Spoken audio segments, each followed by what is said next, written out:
The Boxer adalah salah satu serial webtoon yang layak masuk daftar bacaan Anda. Karya ini dibuat oleh kreator asal Korea Selatan dengan inisial JH. Cerita dimulai dengan memperkenalkan Ryu, seorang jenius tinju yang dianggap memiliki potensi luar biasa untuk dilatih oleh pelatih legendaris yaitu K. Awalnya, cerita ini mungkin terasa seperti kebanyakan cerita aksi dari Korea Selatan, lengkap dengan adegan perundungan khas di awal. Namun, kejutan utama muncul melalui sosok Yu. Yu adalah seseorang yang tampaknya sudah kehilangan hasrat hidup, tetapi justru menjadi penggerak cerita. Ia seakan menggeser posisi pemeran utama dan membuat cerita ini berbeda dari kebanyakan cerita lainnya. Meskipun Anda tidak memiliki ketertarikan terhadap dunia tinju, cerita ini bisa membangkitkan minat Anda akan tinju dan bagaimana olahraga ini memiliki relevansi dengan kehidupan. Kisahnya menghubungkan dunia tinju dengan kehidupan, membuat kita merenungkan makna perjuangan, mimpi, dan eksistensi.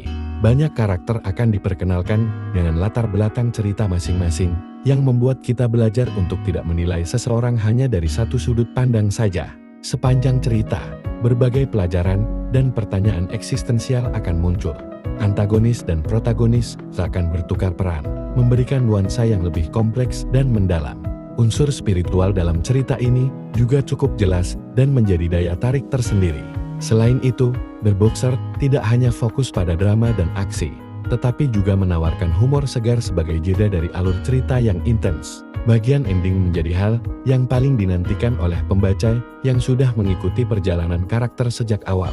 Untungnya, cerita ini diakhiri dengan baik. Meski ada pembaca yang menginginkan alternatif ending, secara keseluruhan, cerita ini memiliki awal dan akhir yang memuaskan. Cerita ini memiliki alur yang rapi dan tema yang unik.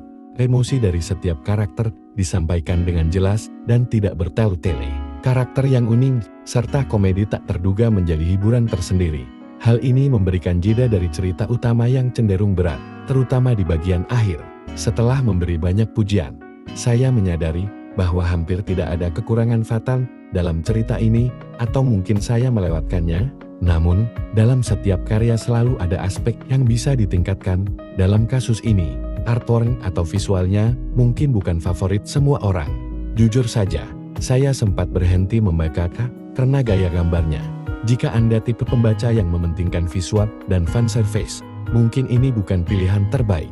Namun, seiring berjalannya cerita, saya mulai menyukai bahkan memahami emosi yang ingin disampaikan oleh kreator. Artworknya pun akhirnya menjadi favorit saya. Jadi, percayalah pada ceritanya dan mulailah membaca.